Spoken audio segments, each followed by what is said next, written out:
How's it going, YouTube? I'm Zach with Blades LLC. In today's video, we're going to be talking about my 5 tips on how to grow or build a company, a lawn care company in a small town environment. So let's get into it. So the very first thing that you have to do before you really dive into things and get going is you need to understand what you're doing. You need to be knowledgeable and you need to be committed to doing your very best and doing good work, because in a small town environment, as you might know, word travels quick, right? People talk back and forth. You can use that to your advantage, but it can also be used against you if you're not careful. So the very first thing is to do good work. Now, the second thing I have for you guys is to network with other lawn and landscaping companies in your area. Some of those larger scale companies often don't like to do smaller projects. And so I feel like if you can make friends with them, be colleagues, not competition, maybe, just maybe, those guys will kick stuff your way as far as smaller stuff, or maybe they do landscaping and not lawn care. It's always a possibility that they could send stuff your way. So make friends with the other people in your area doing similar work as you. So that is my second tip. Now let's get into the third thing. So the third thing I got for you guys is to tackle marketing from every which direction. I'm talking website, definitely important. Put the name on the side of your truck. For Pete's sakes, not enough lawn care guys do that, and I'm not sure entirely why. I've had 3 people alone walk past my house, take my name off my truck, and they became a customer. It's just plain and simple. From my driveway. I've gotten probably, I don't know, countless calls since from just people seeing it on the side of my truck in a neighborhood. For the love of Pete, put the name on the side of your truck. It definitely helps. Have a clean truck, right? So we want to be have a good image there with our marketing. We don't want it to be sloppy. It doesn't have to be some high dollar marketing deal. Just have something that looks somewhat neat. Do postcards if you can. You can go to a store like Staples. You can have flyers printed. You could stick them in the flags. You can stick them in paper boxes. Not allowed to put anything in the mailbox, but I believe flags and paper boxes are an option. Do yard signs, and I believe I already said Facebook. Get on all the pages in your local area and make sure that you make a presence on there so people know who you are and don't forget about you when they want something done. So that's one way you're going to tackle it from every which way you can with your marketing. Like I said, it's going to be kind of expensive out front. Maybe you want to have t-shirts made, business cards. We did all that when we were first starting out. It is an investment, but it will pay off for you, I promise.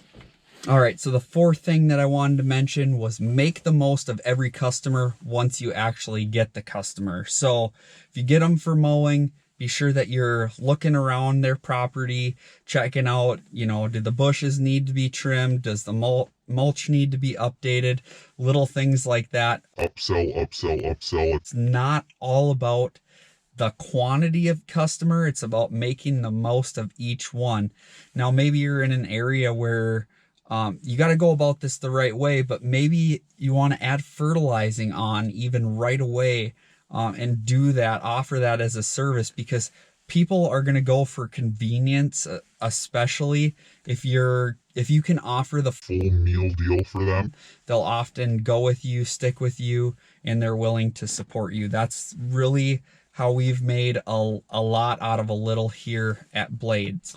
Now, the fifth thing I want to talk about is your service area. So we'll pull up something on the screen here so you can see kind of my service area where I service. We don't just service one town. I'm in a town, I think, of like 5,000 people or something like that. So we obviously do service other towns in our area, but just try to pick a few and stick to them. Try not to be driving all over the place. As you know, a lot of YouTubers preach route density, and that is the truth. But like, I'll spend one day here in my town, I'll spend another in the next town down, I'll spend another day in the next town even further down from that. We're not driving ever more than 25, I don't think, minutes from home base here. So it is something where if you can make a day in another town, it's really not that big of a deal. Yes, it is a little bit more fuel, a little bit more time in a vehicle if you're paying an employee, but it really does pay off when you're first getting started. Now, as you go along, you can eventually knock those outside towns out, right? When we first started, we were driving, 40 minutes from here, 50 minutes from here, but we've now been able to knock those outside towns off, at least for regular maintenance. I still do go out there some for landscaping projects, but for the most part, we're not driving out there. So that is always a nice option when you're in a smaller town area. Well, that does it for this one, guys. Be sure to go down in the bottom right-hand corner, click on that grass seed icon, help us grow our channel. And if you would go over to our Instagram, follow us on Instagram, give us a like over on the Facebook, follow us on Facebook, Blades LLC on both will get you there. This video was actually based on a little conversation that I had with somebody that reached out to me on Facebook. You know who you are. Thank you so much for watching. And I hope that some of you other guys will reach out and talk as well, because I like interacting with each and every one of you. So I hope you're staying safe, doing well, and I hope that God blesses each and every one of you. Hopefully we have a great season this year. I hope to see you guys on another video. So thank you so much for watching. I'm Zach with Blades LLC, and we'll see you on the next one.